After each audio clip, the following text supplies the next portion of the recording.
From a combat perspective, I always, and I still feel like the meat and potatoes of any God of War game is combat.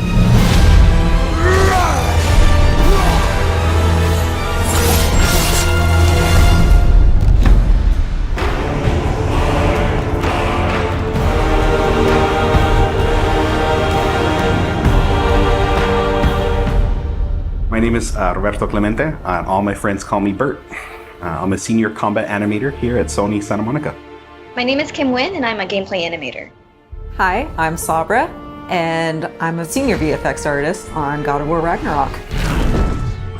My name is Grace Pan, and I'm a gameplay animator in God of War Ragnarök. Hi, I'm Stephen O'Hara, GBA, combat designer on God of War. And I create interesting and memorable creatures that players like to attack and defend against. As an animator, you gave life to characters. You make them move, you gave them personalities, you gave them weight.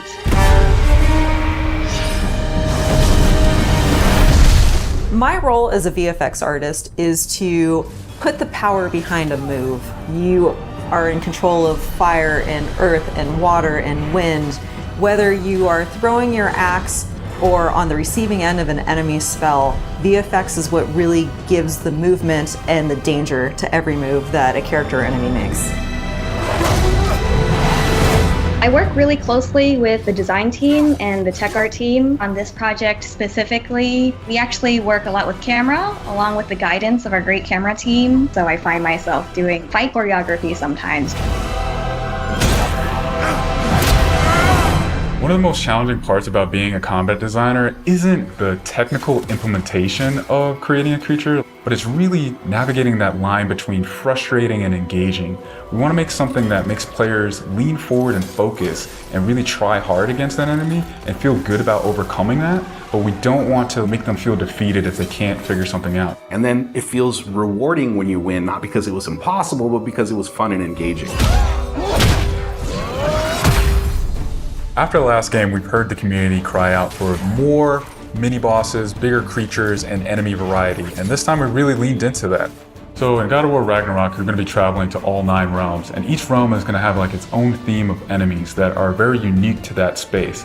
For example, in Alfheim, we're familiar with the Dark Elves, but this time around we're going to be fighting Light Elves, such as the Light Elf Warrior. One of the key learnings from the last God of War game is we don't have to think about the camera and how close combat is going to feel. We already have that knowledge, so we can build upon the close camera that we have, and we can iterate on enemies, creating more interesting scenarios. In the last game, Atreus was just starting to fight alongside Kratos, and he was learning from the master tactician. So in this game, he's trying to prove himself a little bit more, and we built upon those mechanics with him. The previous God of War, Atreus was still a kid, right? So he has a lot of dependency on his father. And for this game, you'll see Atreus moving more independently on his own as a companion. In regards to VFX for Kratos, I think what the players really love is the powerfulness of it. When you are playing as Kratos, you really do feel like the God of War. And moving into Ragnarok, we want to really make something bigger, make it stronger, make it more of a spectacle. You want them to be like, oh my gosh, I didn't know that the Blades of Chaos could get even better, but look at that.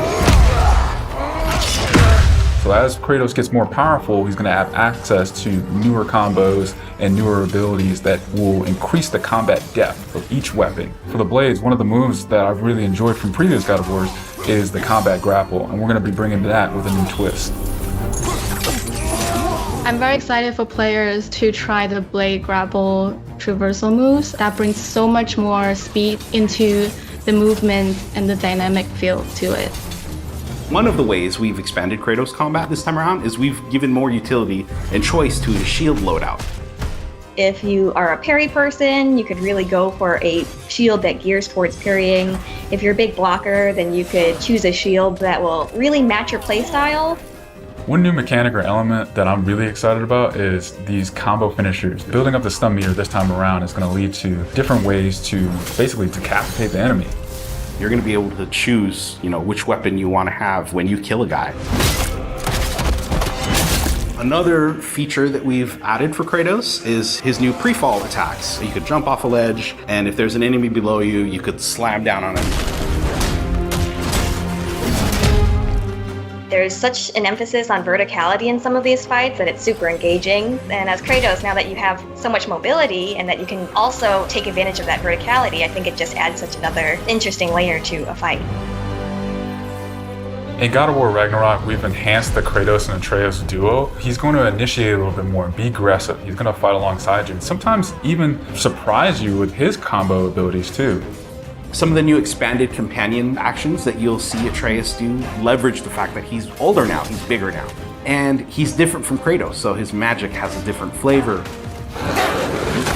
Not only that they fight side by side together, there are also a lot of mini games and player interaction moments. For example, like the puzzle systems and the set pieces. You definitely will see a lot more collaborations between father and son.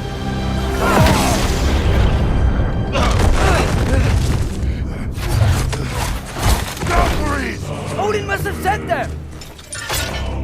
There's so much that goes into building a big set piece. You basically iterate and iterate and iterate, and it takes testing and just seeing what works to really figure out the personality of something. Basically, every department gives it their all to make things really spectacular.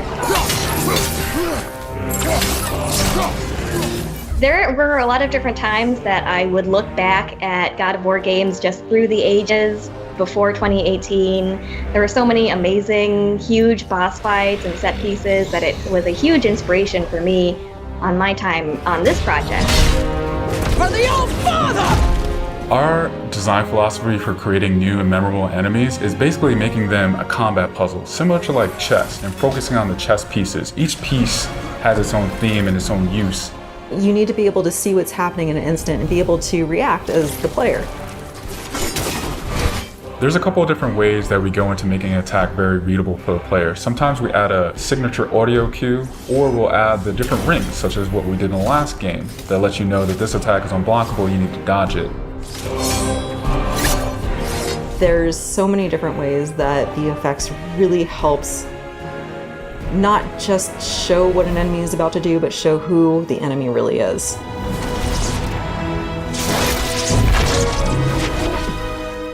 Everything you design has to be surrounding the essence of the character and a story. It's what makes it believable and memorable in the first place. I think what I'm most excited about is for players to experience the diversity of enemies that this game has to offer. You will be fighting everything from small little creatures to things that will take up the entire screen. All of their designs run the gamut. I think each one looks so much different from the next one, and each of them have their own play styles and their own little fantasies that go into it. And so I think if you are really into Norse mythology, you'll be very interested to see how Sony Santa Monica has taken some of these creatures and interpreted them for God of War. Everything that goes into the game, there's emotion behind it and intent behind it, and by the time it gets to you, everything that you've seen that you're going to play and experience has been sweated over, bled over, tested, and is fun to play.